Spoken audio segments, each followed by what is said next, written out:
우리 오늘 느헤미야 11장에 있는 말씀부터 함께 살펴보고자 합니다.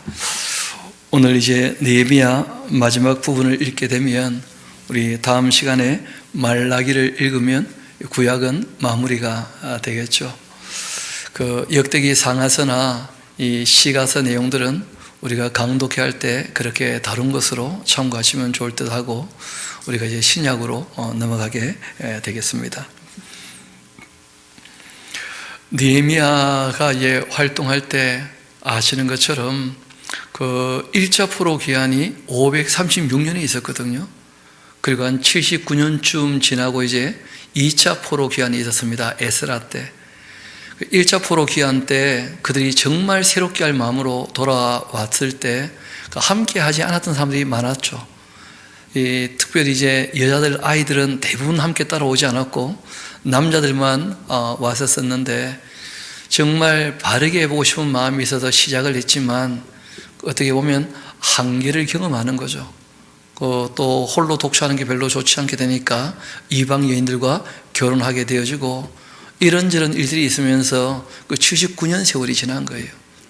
성전을 짓기는 했지만 건전하게 올바르게 신앙생활을 전혀 하지 못하는 그런 입장이었죠.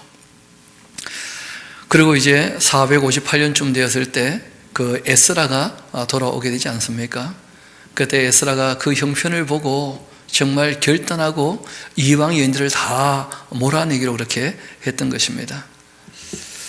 그렇게 하고도 또 이제 한 12, 3년 그렇게 더 지나게 되었는데 안타깝게도 에스라가 그렇게 힘쓰고 애를 썼지만 1, 2년 정도 시간이 지나고 또다시 흐지부지 되는 거예요.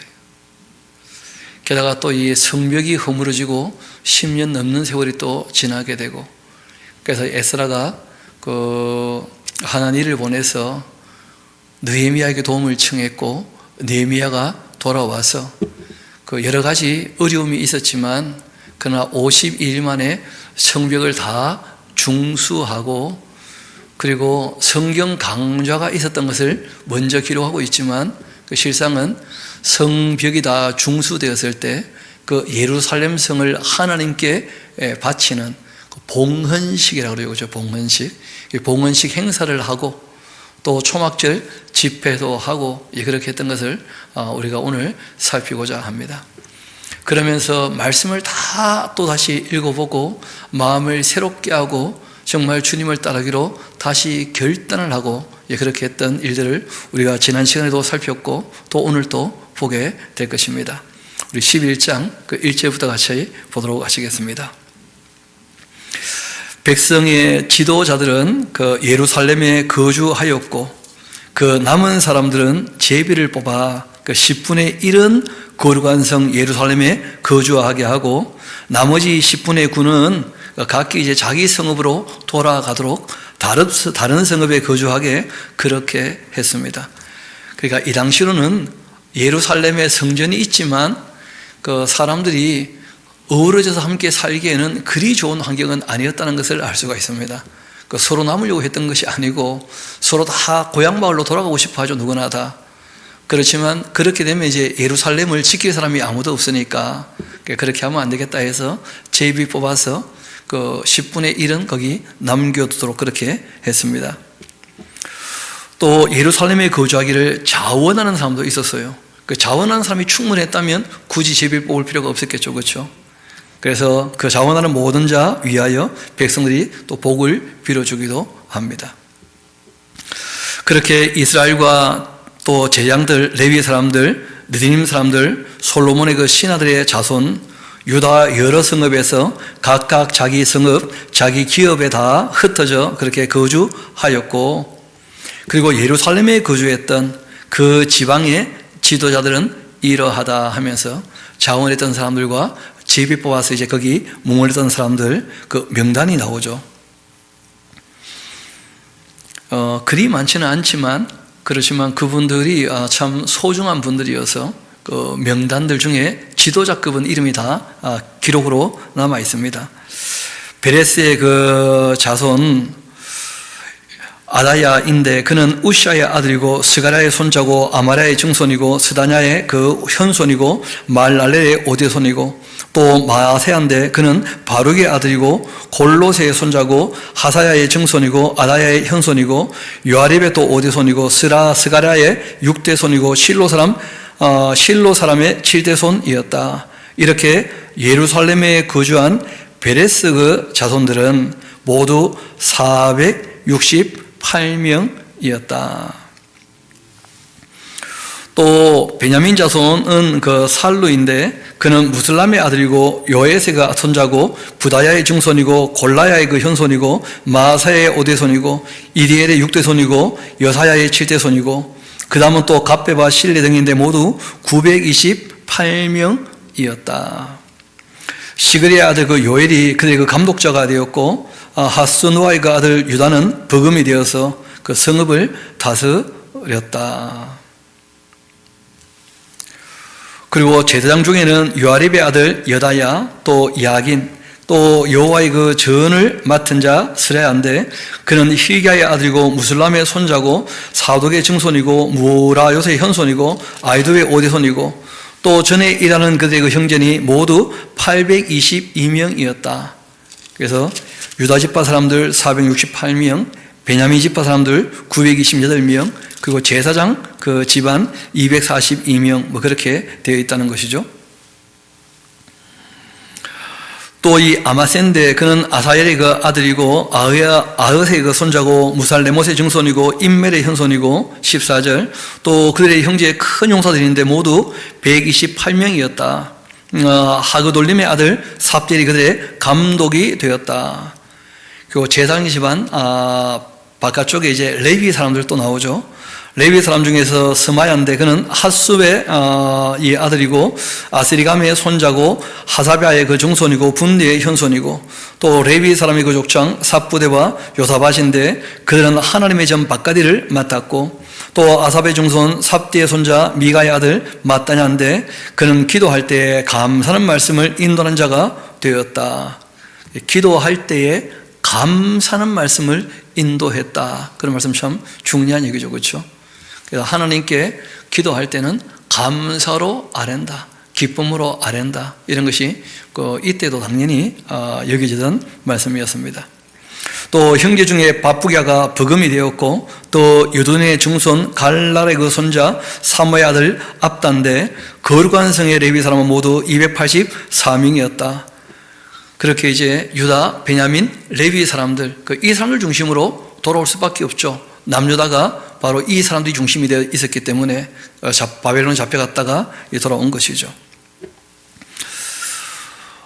그리고 19절 성문지기는 그 악국과 이 달몬과 그 형제인데 모두 172명이었고 그 나머지 이스라엘 백성과 제사장 레위 사람 유다 모든 성읍에 흩어져서 각각 자기 집에 살았다.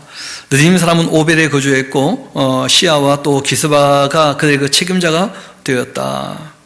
노래하는 자들인 이 아삽 자손 중 미가의 현손 마따냐의 중손 하삽의 손자 바니 아들 우시는 예루살렘에 거주하는 레위 사람의 감독이 되어서 하나님의 전의를 맡아 다스렸으니 이는 왕의 명령대로 노래한 자들에게 날마다 할 일을 정해 주었기 때문이었고 유다의 아들 세라의 자손 곧 이 무세 사벨의 그 아들 부다이아는 왕의 수하에서 백성의 일을 다스렸다. 이 왕의 수하하는데 잘 아시는 것처럼 이때는 예루살렘에 왕이 없죠. 그 총독이죠, 총독. 그 지도자. 그렇게 해서 제가 쭉 한번 숫자를 헤아려 보니까 그 원래 예루살렘에 남아있는 사람 말고 그 제비를 뽑아서 또 자원해서 이제 남기로 했던 사람들 숫자 쭉 더해보니까 한 3,044명쯤 되어져요. 3,000명 적은 숫자는 아니죠, 그렇죠? 그렇지만 또 그리 많은 숫자라 볼 수도 없는 그런 정도 숫자가 이제 그 예루살렘의 자원에서 또는 제비 뽑혀서 이제 머물게 되었고 나머지는 이제 흩어져 있게 된 것이었습니다. 25절 이어봅시다. 그렇게 이제 그 예루살렘 또 주변 그 마을들 또 둘로 말하면 유다 자손의 일부는 기럇 아르바 그러니까 흩어져 살게 된 사람들이죠. 원래 베냐민 또 유다 지파 그 땅을 중심으로 해서 이제 흩어져 살고 있습니다. 기럇 아르바 그 주변 동네들, 디본과 또 그 주변 동네들, 여갑스엘과 그 마을들에 거주하였고, 또 예수아와 몰라다와 벳헬렉과 또 하살수알과 부엘세바와 그 주변 동네들에 다 흩어져 거주했고, 또 시글락과 무고나와 또 그 주변 동네들에 거주했고, 또 이 에느림몬과 소라와 야르못에 거주하며, 또 사노아와 이 아둘람과 그 마을들과 라기스와 그 들판과 아세가와 그 주변 동네들에 살았으니 그들은 부엘세바에서부터 흰놈의 골짜기까지 이 장막을 쳤었다. 또 베냐민 자손은 게바에서부터 믹마스와 아야와 베델과 그 주변 동네들에 거주했고, 아나돗과 또 놉과 아나야와 하솔과 라마와 또 깃다임과 또 하딕과 스보임과 느발락과 또 로드와 오노와 장인들의 골짜기에 거주하였으며, 또 유다에 있던 레위 사람의 일부는 그 베냐민 사람들과 합해서 함께, 원래 이 레위 사람들은 48개 성읍에 흩어져 살아야 되지 않습니까? 근데 이제 웬만하면 대부분 다 예루살렘에 남았던 것 같고, 그리고 이제 흩어져 이 유다 지파 사람들, 베냐민 지파들이 흩어져 살 때 그들과 이제 합했던 사람들이 조금 있다, 뭐 그렇게 이제 소개하고 있습니다. 또 한편 그 스알디의 그 아들 수룹바벨과, 그러니까 쭉 얘기하다 보니까 1차 포로 기한 때 정말 제대로 일을 해보려고 했지만 안 되었던 이야기를 그 명단으로 밝히고 있어요. 이런 사람들이 들어와서 하려고 했는데 안 되었었는데, 그런데 이제 그 성벽을 중수하고 이제 좀 일이 되어지는 것처럼 보인다, 이제 그런 얘기를 하는 것인데요. 우리 12장 같이 한번 봅시다. 그 1차 포로 기한 때 돌아왔던 사람들 그 명단 중에 제사장 지방과 레위 사람들 그 명단을 쭉 밝히고 있고, 또 그들이 어떻게 그 후손들이 이어져서 대제사장 역할을 또 감당하고 있는지, 이 느헤미야가 총독 때 거기에 대한 이제 역사를 밝히고 있는 겁니다. 1차 포로 기한부터 3차 포로 기한까지의 그 간략한 역사를 이 족보로 그렇게 얘기하고 있는 것이죠. 스알디의 아들 수룹바벨과 총독 수룹바벨이죠. 또 예수와 대제사장 여호수아죠, 그렇죠? 1차 포로 기한 때 지도자들, 그리고 함께 들어온 제사장들과 레위 사람들은 이러하다. 제사장들은 스라야와 예레미야와 에스라와 또 아마랴와 이 말룩과 핫두스와 스가냐와 룸과 무레목과 이또와 긴노도이와 또 아비야와 미야민과 또 마다와 이 발가와 또 스마야와 요야립과 여다야와 또 살루와 아목과 힐갸와 여다야인데, 이상은 예수아 때의 제사장들과 그들의 그 형제 지도자들이었다. 그리고 레위 사람들은 예수아와 빈누스와 감미엘과 세레바와 유다와 마따냐인데, 이 마따냐는 그 형제와 함께 찬송하는 일을 맡았다. 또 그들의 그 형제 박부야와 운노는 직무를 따라 그의 그 맞은편에 있었고, 이 대제사장 여호수아는 요아김을 낳았고, 그 대제사장의 그 족보를 얘기하죠, 그렇죠? 이 요아김은 또 엘리야십을 낳았고, 엘리야십은 요아다를 낳았고, 요아다는 요나단을 낳았고, 요나단은 앗두아를 그렇게 낳았었다 하면서 그 100년 세월 지나면서 이 대제사장 여호수아부터 이제 그 후손들의 이름이 쭉 나와 있는 것을 보게 됩니다. 그리고 이제 여호수아의 그 아들 요야김 때에 제사장 족장된 자가 있다 하고 또 그 세월이 조금 흘렀지만 또 그 명단을 밝히고 있습니다. 그러니까 이런 것들은 그 대제사장이 바뀔 때마다 명단들이 다 다시 정리되었다는 걸 알 수가 있어요. 그리고 정리들이 다 남아 있었던 것이죠. 요야김 때에 제사장 족장된 자는 스라야 그 족속에는 무라야요, 또 예레미야 족속에는 하나야요, 에스라 족속에는 무슬람이요, 아마랴 족속에는 여호하나니요, 또 말루기 족속에는 요나단이요, 스바야 족속에는 요셉이요, 하림 족속에는 아드나요, 무라요 족속에는 헬게요, 또 이또 족속에는 스가랴요, 긴느돈 족속에는 무슬람이요, 아비야 그 족속에는 시그리요, 미야민 곧 이 모야다 족속에는 빌데요, 빌가 족속에는 삼모아요, 스마야 족속에는 요나단이요, 그리고 요아립 족속에는 matte네요, 여다야 족속에는 우시요, 살레 족속에는 갈레요, 그리고 아목 족속에는 에베리요, 힐기야 족속에는 하사바요, 여다야 족속에게는 느다넬, 이언느니라. 그리고 이제 또 그 후손에는 엘리야십과 그것도 여야다, 그리고 요하난, 아뚜스 때에 레위 사람의 족장이 모두 책에 다 기록되어 있지 않느냐 하면서, 바사왕 다리오 때의 제장도 다 책에 기록되어져 있다. 그러니까 우리가 정통성을 가지고 지금 어떤 일을 하고자 한다는 거예요. 어떤 일을 하고자 하느냐 하면, 봉헌식을 할 때, 그때 이제 당연히 에스라하고 느헤미야가 앞장서겠지만, 그때 제사장들과 레위 사람들이 해야 될 역할들이 있거든요. 그러니까 이제 그 명단을 입으로 다 살펴서 그 족보에 들지 않은 사람들은 들어올 수가 없는 것이죠. 왜냐하면 100년 세월 지나면서 말씀드린 것처럼 이방인들이 또 섞여 살게 되는데, 그때는 지금처럼 주민등록증이 있거나 그럴 때가 아니잖아요.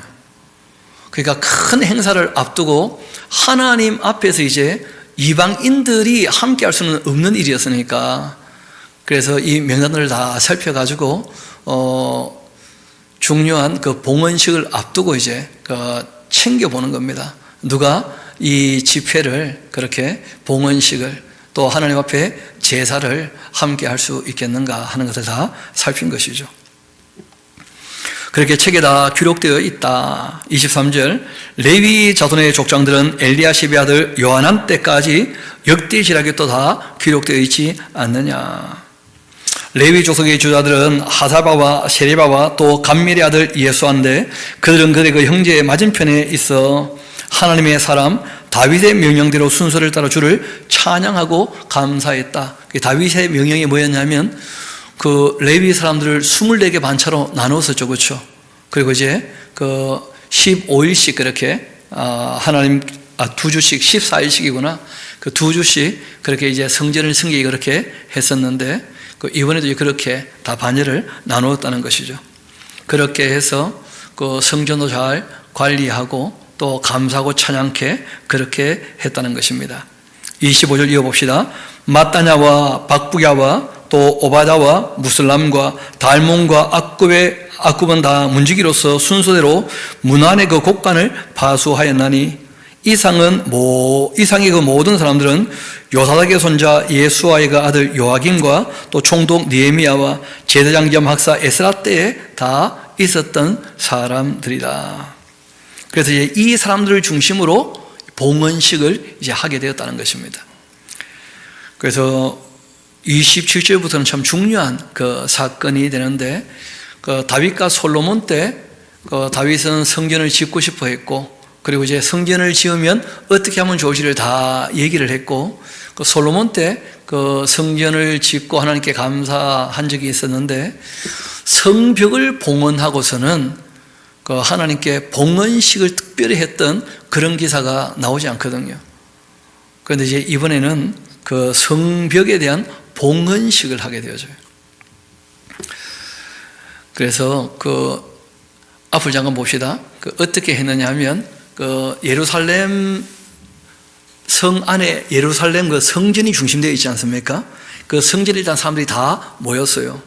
그리고 이제 느헤미야가, 그리고 이제 이 에스라가 한쪽을 이제 맡게 되어지는데, 그 뒤에 제사장들이 이제 따라 나서게 되는 거예요. 지도자들하고. 그렇게 해서 성전에서 쭉 앞으로 가서 한쪽은 그 성벽으로 올라가서 오른쪽으로 돌고, 한쪽은 또 올라가서 왼쪽으로 돌고, 그리고 다시 이제 내려와서 성전으로 들어오고, 그렇게 이제 행진하면서 찬양하고 기뻐할 때 온 성도 분위기 참 좋아지겠죠.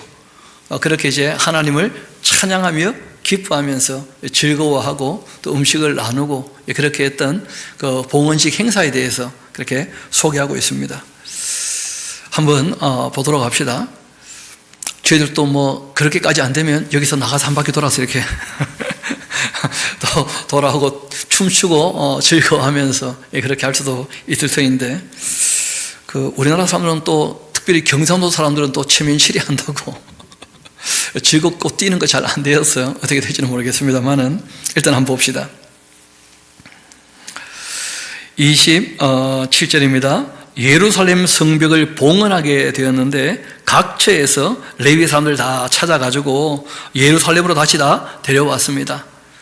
그래서 50일 만에 다 이 성벽이 만들어지고 고향으로 돌아갔다가 각기 자기 마을로 돌아갔다가 초막힐 때 다 모였지 않습니까? 그렇죠?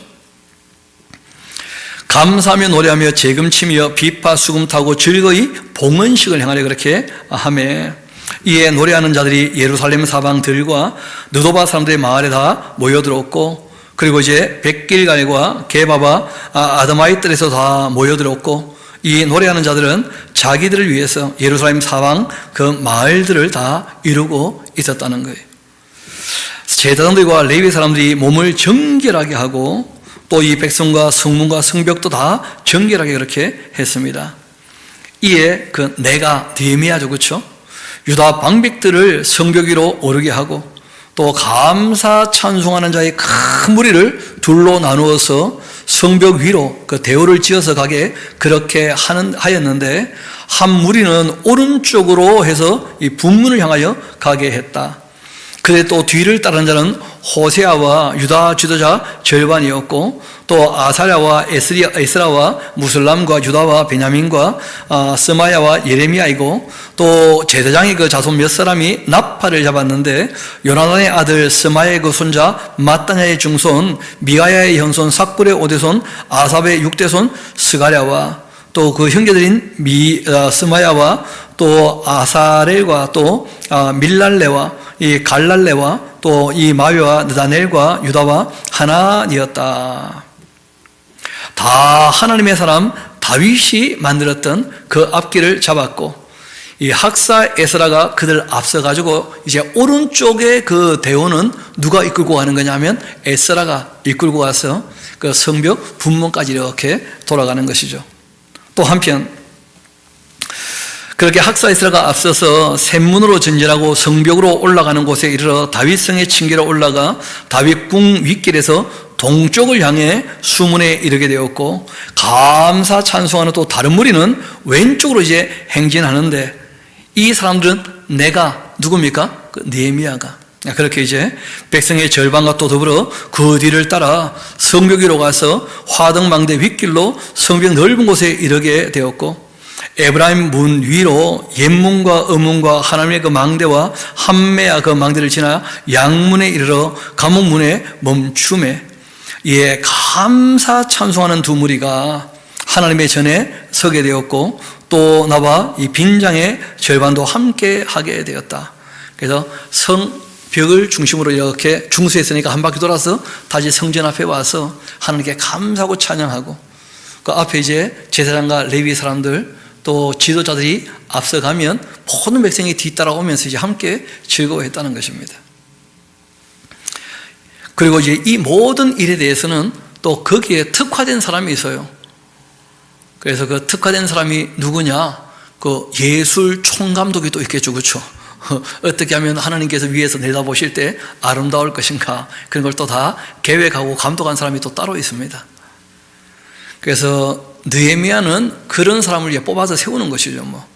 그 우리나라 같은 경우도 그 올림픽 할 때 이어령이라고 하는 사람한테 그 총감독을 맡기지 않습니까?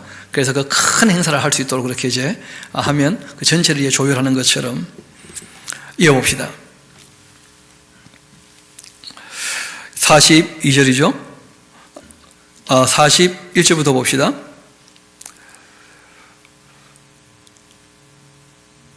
제사장 엘리야김과 마세야 또 미냐민, 미가야, 엘료에네 또 스가랴와 하나냐는 다 나팔을 잡았고 또 마세야와 스마야와 또 엘리야살과 우시와 요하난과 말기야와 엘람과 에셀이 함께 있고 노래하는 자는 크게 찬송했는데 그 모든 것을 감독한 사람은 예스라 히아라 하는 이 사람이 그 일을 했다고 이렇게 이름이 나와 있습니다. 근데 저도 이분 누군지 잘 몰라요. 이어령을 모르는 것처럼 제가 이분도 잘 몰라요. 근데 그 일을 했다는 거죠. 그래서 어떤 일을 할 때는 그 일에 적합한 사람에게 맡겨놓으면 그 사람들마다 재능이나 재주가 다 달라요. 내가 그 일을 하려고 그러면 머리가 빠개질 것 같은데 누구한테 맡겨놓으면 또 그 너무 신나서 하시는 분들 계시거든요. 각기 사람들도 맡은 달란트가 다 다른 것이니까. 이렇게 이제 이날 큰 무리가 큰 제사를 드리게 되었고 심히 즐거워했는데 이는 하나님께서 크게 즐거워하게 하셨다는 거예요. 그러니까 본인들도 참 즐거운 날이었지만 실제로 하나님께서 큰 즐거움을 허락해 주셨다. 하나님이 즐거움을 주신 것이다. 이렇게 이제 고백하는 것을 보게 됩니다. 또 부녀와 어린아이도 즐거워했고 이렇게 예루살렘이 즐거워하는 소리가 멀리 들리게 되었다는 거예요. 그리고 우리가 8장에 있는 내용과 함께 연결해 보면 좀 이해가 쉬운데, 여러분 즐거워하려면 노래만 해서는 금방 지칩니다. 즐거워하려면 그 하나 적어 놓으세요. 단 것과 기름진 게 있어야 돼요. 맛있는 음식들이. 그래서 그들이 처음에 말씀을 읽고 슬퍼하고 할 때 하나님을 즐거워하는 것, 기뻐하는 것이 너희의 힘이 아니겠느냐 하면서 너희가 이제 눈물 거두고 단 것도 먹고 그리고 살진 것도 먹고 좀 마음을 즐겁게 하도록 그렇게 부탁을 하시는데, 그리고 먹고 힘내고 하니까 뭐 즐겁게 또 한 바퀴 돌고 오고 그렇게 하는 거죠. 그래서 제가 생각할 때는 예배당에 와서 뭘 먹을 때 이왕 줄 것 같으면 좀 맛있는 거 주면 좋겠어요. 그렇죠? 그래서 먹고 싶어서라도 오게. 뭐 하나님의 나라가 먹고 마시는 데 있는 것은 아닙니다만은, 그래도 우리가 하나님 앞에서 함께 즐거워하려면 그 즐거운 일이 있어야 즐거워지는 것이니까. 또 실제로는 하나님을 사랑하면 하나님 앞에 서는 게 다 즐거워지는 것이죠. 근데 애들은 그게 잘 안 되니까 맛있는 거 먹여야 됩니다. 주일날만큼. 그래도 우리가 건강도 좀 생각해서 아무거나 너무 함부로 먹이지 말도록. 그게 참 쉽지는 않죠. 그렇죠? 그래서 고민이 필요한 것이고, 우리가 조금 사랑을 그리고 수고를 아끼지 않도록, 사랑의 수고를 감당하는 것이 그게 좋은 믿음 생활이고 올바른 믿음 생활이거든요. 사랑으로 역사는 믿음이야말로 진짜다. 그런 얘기를 하지 않습니까? 이어봅시다. 그렇게 이제 예루살렘이 즐거워하는 소리가 멀리까지 들리게 되었습니다. 그날 사람들을 또 세워서 곡간을 맡기기도 했고, 제사장들과 레위 사람들에게 돌릴 것 곧 율법에 정한 대로 제사를 크게 했기 때문에 거제물 처음 익은 것 11조를 모든 성읍밭에서 거두어서 이 곡간에 쌓게 그렇게 하였는데, 그 초막절하고 이제 겹치는 때였으니까요. 이는 유다 사람이 섬기는 제사장들과 레위 사람들로 말미암아 즐거워하기 때문이었다. 이런 하나님을 그들은 섬기는 일과 결례의 일을 힘썼고, 노래하는 자들과 문지기들도 그러하여 모두 다윗과 그 아들 솔로몬의 명령을 따라 그렇게 행하였다. 옛적 다윗과 아삽의 때에는 노래하는 자의 지도자가 있어 하나님께 찬송하는 노래, 감사하는 노래를 그렇게 하였고, 찬송한다 하는 것은 잘 아시는 것처럼 하나님의 존재 자체를 높여드리는 것이고 그 하신 일들을 인정하는 거예요. 그리고 그 일에 대해서 우리가 감사를 표현하는 것이죠. 그렇게 찬양과 감사를 하는 노래를 했다. 수룹바벨 때, 느헤미야 때 온 이스라엘이 노래하는 자들과 문지기들에게 날마다 쓸 몫을 주되 그에게 성별한 것을 레위의 사람들에게 주고 레위의 사람들 그들을 또 성별하여 아론 자손에게 이렇게 주었다 하면서, 처음 돌아왔을 때는 수룹바벨과 여호수아 때 좀 됐었는데, 그런데 세월이 지나면서 안 되고 말았다는 것이죠. 그래서 이제 이 느헤미야가 와서 다시 그 레위 사람들에게도 11조를, 그리고 이제 레위 사람들은 그 또 11조를 자기들이 내어서 제사장에게 그렇게 주도록 그렇게 이제 또 규모를 갖추게 된 것입니다. 이런 내용들을 좀 염두에 두고 계셔야 우리가 말라기를 읽을 때 나의 창고에 11조가 있게 하고 하는 말씀에 대해서 우리가 좀 이해가 되는 거예요. 왜냐하면 그 다음에 이제 심상치 않은 문제가 생깁니다. 그 느헤미야가 와서 지금 1년 있는 동안에 성벽이 중수되었고, 그리고 좀 이런 큰 잔치가 있었던 거 아닙니까? 봉헌식도 하고 초막절도 지키고, 그리고 이제 10년 세월이 지난 거예요. 그리고는 그 페르시아 떠나서 12년 지나면 다시 어떻게 됩니까? 페르시아로 이제 돌아가야죠. 그래서 이 느헤미야가 12년 임기를 마치고 페르시아로 돌아갔다가 페르시아에 돌아가봤자 12년 동안 자리를 비웠는데 이미 자기는 거기에 할 일이 없는 사람이에요. 페르시아에서는. 그러니까 당연히 이제 그 아닥사사 왕의 또 허락을 받아가지고 다시 총독으로 이제 부임하게 되거든요. 종신토록. 그렇게 이제 이분이 페르시아에 갔다가 다시 돌아오게 되었을 때 그 1년, 길어야 2년치 안 될 겁니다. 그런 정도 자리를 비웠는데 예루살렘이 엉망진창이 되어 있는 거예요. 그리고 이제 그 세월 지나면서 에스라는 아마 별세하신 것처럼 보이고요. 그러면 이제 430년쯤 됐을 때인데, 그리고 이제 30년 세월 지나면서 느헤미야도 이제 별세하시거든요. 그리고 이제 BC 400년에 하나님께서 결별을 선포하시는 말라기가 이제 기록되게 되는데, 우리 13장 같이 한번 봅시다. 그날 그 봉헌식을 했던 그때 그 모세의 책을 낭독하고 백성에게 들려주고 그 책에 기록하기를 암몬 사람 모압 사람 영원히 하나님의 총에 들어오지 못한다면서, 그 신명기 23장에 보면 하나님의 총에 들어오지 못할 사람들 쭉 나오지 않습니까? 그렇죠? 그 신명기를 읽었던 거죠. 그래서 말씀을 읽었으니까 읽은 대로 하자 하면서 이제 그 모압 사람 암몬 사람 다 색출해서 쫓아내기로 그렇게 합니다. 이는 그들이 양식과 물로 이스라엘 자손을 영접하지 않았고 도리어 발람에게 뇌물 주어 저주케 했기 때문이다. 그러나 우리 하나님이 그 저주를 돌이켜 복이 되게 하셨다. 그렇게 했습니다. 그래서 백성이 이 율법을 듣고서는 곧 섞인 무리를 이스라엘 가운데 모두 분리하였다는 거예요. 여러분, 반면에 이제 이미 이사야 때 말씀하셨죠. 바벨론에서 고자가 되었다 할지라도 하나님의 이 성 예루살렘에 돌아올 때 그것 때문에 부담 갖지 마라. 정말 경건한 고자라면 하나님께서 출생케 하는 자녀보다 더 좋은 복을 허락해 주시겠다. 그렇게 약속하신 것이 있고, 이방인이라 할지라도 하나님께로 온다면 다 받아주신다는 그런 말씀들이 이미 이사야서에 기록되어져 있지 않습니까? 그리고 이제 신약으로 가면 확실히 말씀을 하시는데, 율법 조문에는 명확히 기록되어 있지만 그게 원래 본질은 아니었다는 거예요. 그 수준이 낮기 때문에 그렇게 말씀하셨던 것이고, 예수님께서 이방 사람들에게 불리하게 기록되었던 율법 조문을 다 어떻게 하신 겁니까? 폐하셔서 그 유대인들과 그리고 이제 이방인들 차별이 없게 하셨다는 것이 에베소서나 골로새서에 다 기록되어져 있죠. 그러나 이 당시로서는 말씀을 읽고 일단 그 말씀대로 하기로 한 거예요. 아직은 수준이 고만할 때였으니까 느헤미야 입장에서는 그렇게 해야 되겠다고 결단을 한 것이고, 에스라도 또 그렇게 하기를 원했던 것이었죠. 한번 했었는데 또 잘 안 되고 있었으니까요. 그래서 이 백성이 율법을 듣고 곧 섞인 무리를 이스라엘 가운데 모두 분리하고 해가지고 이제 시작을 했는데, 그리고 그 3절 4절 사이에 세월이 흐른 거예요. 10년 넘는 세월이 흘렀고, 그리고 이제 느헤미야는 다시 페르시아에 갔다가 이제 돌아오게 되었을 그때 이야기를 좀 하고 있습니다.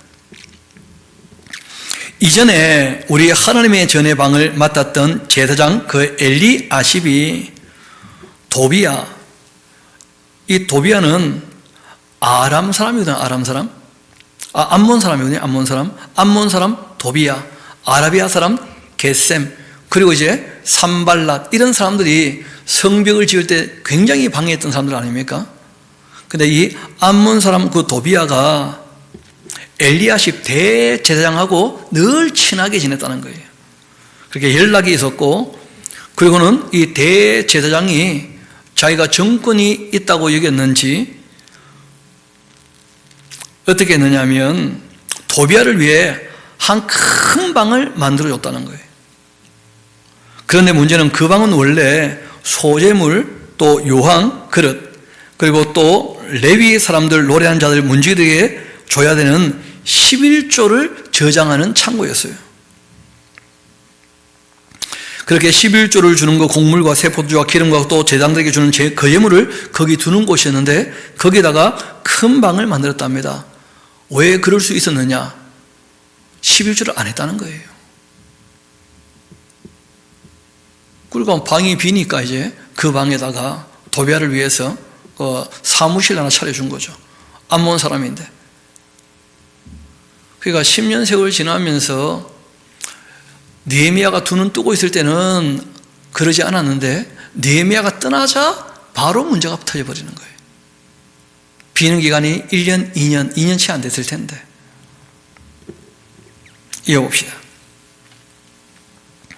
그때 또 나는 예루살렘에 있지 않았었는데 바벨론 왕 그 아다사사 32년에 내가 왕위에 나아갔다가 며칠 후 이제 왕위에 말미를 또 청하고서 예루살렘에 돌아와 보니까 이 엘리야십이 그 암몬 사람 도비아를 위하여 하나님의 전뜰에 방을 만든 악한 일을 내가 알게 되었고 내가 막 심히 근심하여 도비아의 그 세간을 그 방 밖으로 다 집어 던졌다는 거예요. 얼마나 마음이 상하는지.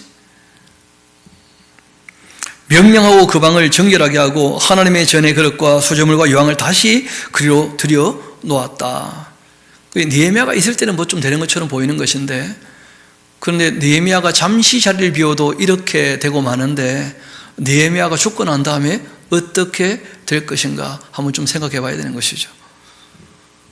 느헤미야가 있을 때는요 참 제대로 한다 철저하게. 근데 느헤미야가 떠나면요 아이고 이제 숨 좀 돌리겠다 그렇게 되는 거예요. 누가 뭐 철저하게 하면 따라 죽이지만 자원하는 심령이 없으면요 그 다 힘든 거예요. 좋아 사는 게 아니라면 그 안 되거든요. 그게 명령하여 그 방을 정결하게 하고 하나님의 전 그릇 소저물 유황 다시 그리로 들여놓았다. 내가 또 알아보니까 레위 사람들이 받을 목을 주지 않았다는 거예요. 11조를 거두어 가지고 생활비를 주지 않은 거예요. 레위 사람들한테.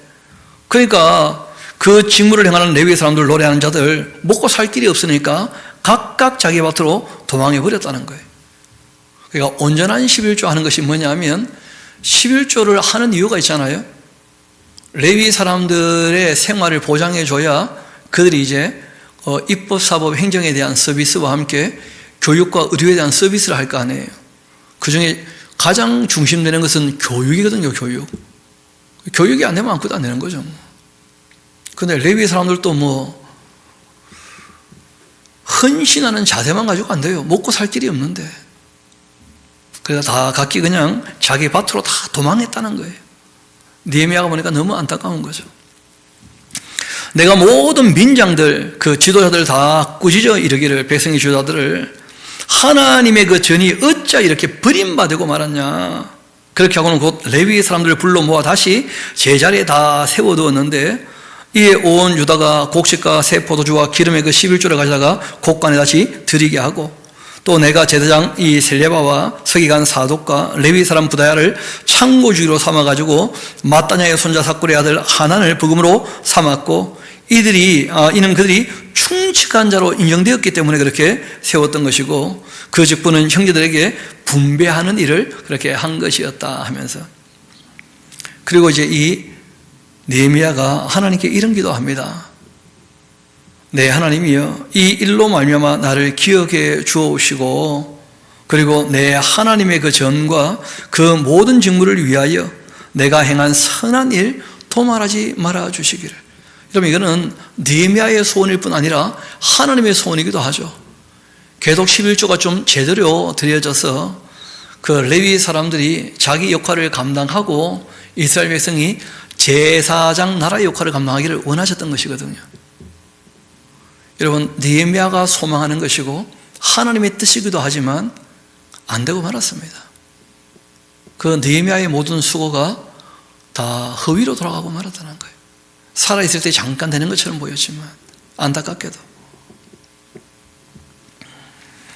그때 또 내가 보니까 유다에서 어떤 사람이 안식일에 또 술투를 밟고 곡식단을 또 나귀에 실어 운반하고 포도주 또 포도 또 무화과 여러 가지 짐 싣고 안식일에 예루살렘에 들어와 음식물을 또 팔고 안식일도 전혀 지키지 않는 거예요.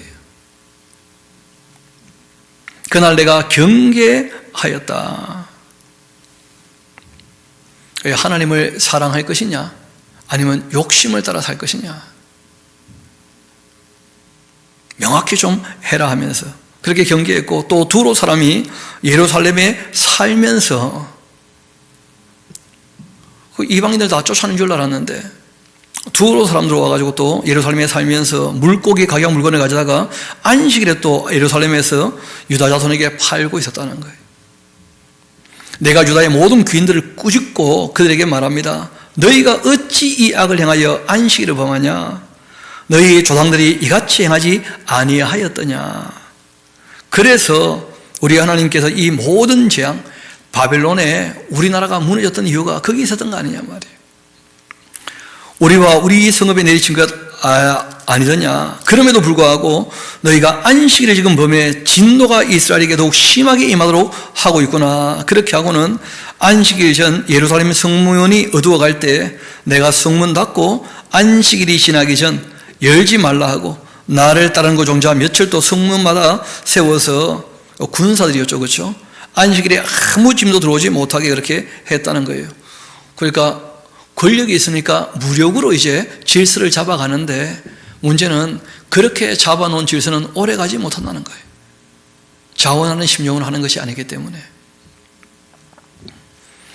장사꾼들과 각양 물건 파는 자들 한두 번 예루살렘 성 밖에 자기 때문에 내가 그들에게 경계하여 이르기를 너희가 어찌하여 성 밑에서 자냐? 다시 이같이 한다면 내가 잡아버릴 거다. 그렇게 했더니 그부터는 이제 안식일에 그들이 다시 오지는 아니하였다.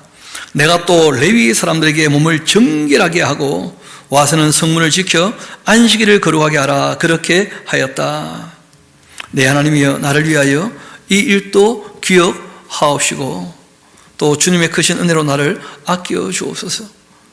느헤미야가 하나님의 뜻을 살피어 일을 하고 그것이 지속되기를 바라지만 그러나 그 당대에 그치고 말았다는 거예요. 아깝게도. 그때 내가 또 보니까 유다 사람이요 아스돗과 암몬과 모압 여인을 또 맞아들였어요. 아니 다 쫓아내기로 했던 거 아닙니까? 근데 그 여자들을 또 받아들여 가지고 아기를 낳았는데 그의 그 자녀가 아스돗 방언 절반쯤, 유다 방언은 전혀 못해요. 그 하는 말이 각 족속에 암몬과 모압 사람들의 방언이라. 여러분 느헤미야 입장에서 얼마나 기가 막히겠어요. 봉헌식을 하고 성경 강좌를 하고 말씀대로 살겠다고 결단하고 그리고는 뭐 실행까지 했는데 문제는 그게 지속이 안 되니까 말 그대로 그냥 행사로 끝나고 만 거라.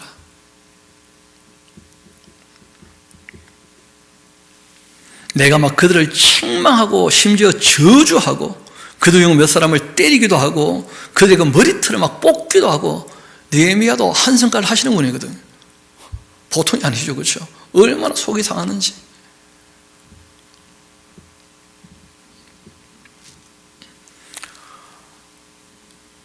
너희는 너희 딸들을 그들과 아들에게 주지 말고 너희 아들들이나 너희를 위하여 그들과 딸을 데려오지 아니하겠다고 하나님을 가르쳐 맹세하라.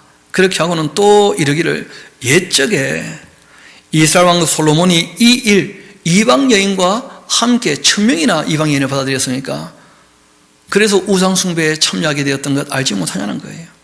솔로몬이 이 일로 범죄하지 아니하였냐 하나님 앞에. 그는 많은 나라 중에 비길 왕이 없이 하나님의 사랑을 입었던 자지만 여러분 하나님이 사랑하시는 것은 하나님이 하시는 것이고요. 우리가 하나님을 사랑해야 돼요. 하나님이 나를 사랑만 하면 다 끝나는 것처럼 하나님은 이 땅에서 악한 자들도 여전히 사랑하셔서 긍휼과 자비를 베풀어 주시고 비를 내리시고 빛을 비주시고 필요한 것들을 공급해 주셔요. 돌아오기를 원하시기 때문에. 그래서 우리가 자녀를 가르칠 때 두 가지가 가장 기본이라는 거예요. 제일 첫 번째는 하나님 경외하기를 배우게 하라는 거예요. 하나님 두려워할 줄 알고 그 말씀 마땅히 행할 길을 배워서 그 말씀을 따라 살도록. 어릴 때는 그 길을 드리는 것이고 그리고 반드시 또 가르칠 게 뭐냐면 마음을 다하고 성품을 다하고 힘을 다하여 하나님을 사랑하는 사람이 되도록. 그래서 인격이 갖추어지고 성숙한 사람이 된다는 것은 자원에서 사랑에서 따르는 것이거든요. 그래서 하나님 경외하는 것하고 하나님 사랑하는 것을 어릴 때부터 가르치라는 거예요. 그리고 그 사실을 이제 깨닫고 사랑하면 얼마든지 그 말씀을 따라 살 텐데. 솔로몬은 하나님의 사랑을 덧입은 자였지만 그러나 성경이 얘기하죠. 하나님보다 이방 여자를 더 사랑했다는 거예요. 솔로몬이. 하나님의 사랑이 부족해서 문제가 생기는 게 아니거든요. 사람이 하나님을 사랑하지 않기 때문에 안 되고 마는 거예요. 하나님의 그 사랑을 입은 자라 하나님이 그를 왕으로 삼았고 온 이스라엘 다스리게 했는데 그러나 이방 여인이 그를 범죄하게 했지 않느냐. 너희가 이방 여인을 아내로 맞아 이 모든 큰 악을 행하여 우리 하나님께 범죄하는 것 우리가 어찌 용납하겠냐. 대제사장 이 엘리아십의 그 손자 또 요야다의 그 아들 하나가요 무슨 짓을 했느냐 하면 호론 사람 그 산발랏 그 이방인 아닙니까? 그렇죠? 그 사위가 또 되어 있었다는 거예요. 암몬 사람 도비아를 위해서는 사무실 하나, 그것도 성전 안에 있는 창고에다가 만들어주고, 또 대제사장의 그 아들은 이방 사람과 또 결혼하고, 그래서 내가 쫓아내어서 나를 떠나게, 그 예루살렘의 대제사장의 아들이었지만 예루살렘에 머물지 못하게, 그래서 이 요야다의 아들 하나가 도망가서 이제 사마리아에 또다시 성전을 지어요.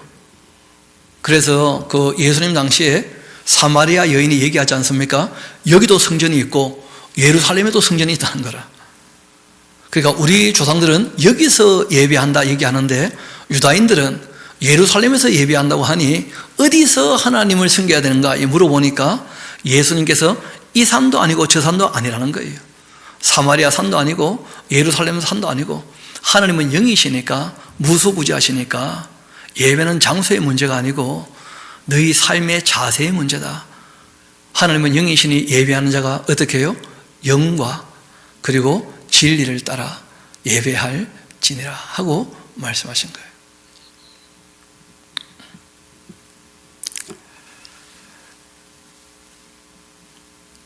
네, 하나님이여, 그들이 제사장 그 직분을 더럽게 여겼고 제사장의 직분과 레위 사람에게 대한 그 언약도 어겼습니다.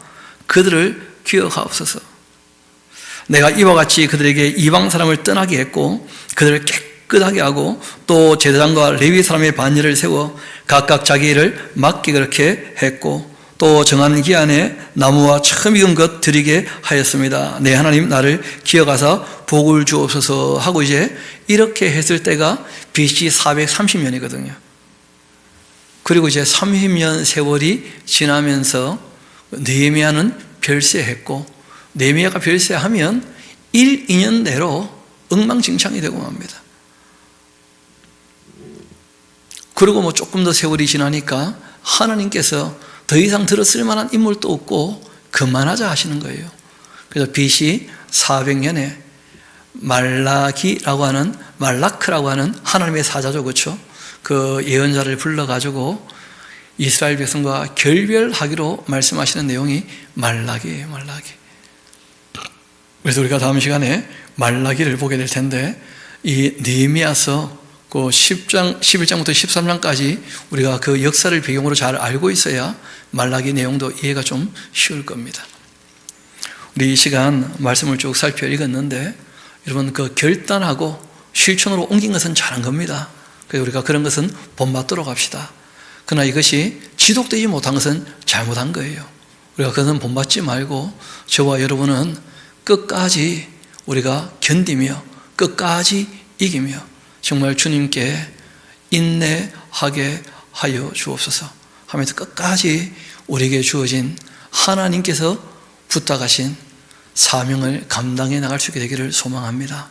우리 1, 2분 정도 조용히 우리에게 주어진 삶에 대해서 내가 정말 바르게 하고 있는지 한번 돌아보고 또 다시 한번 주님께 도움을 청하고 마음에 정리하고 결단하고 하면 좋겠습니다. 함께 기도하시겠습니다.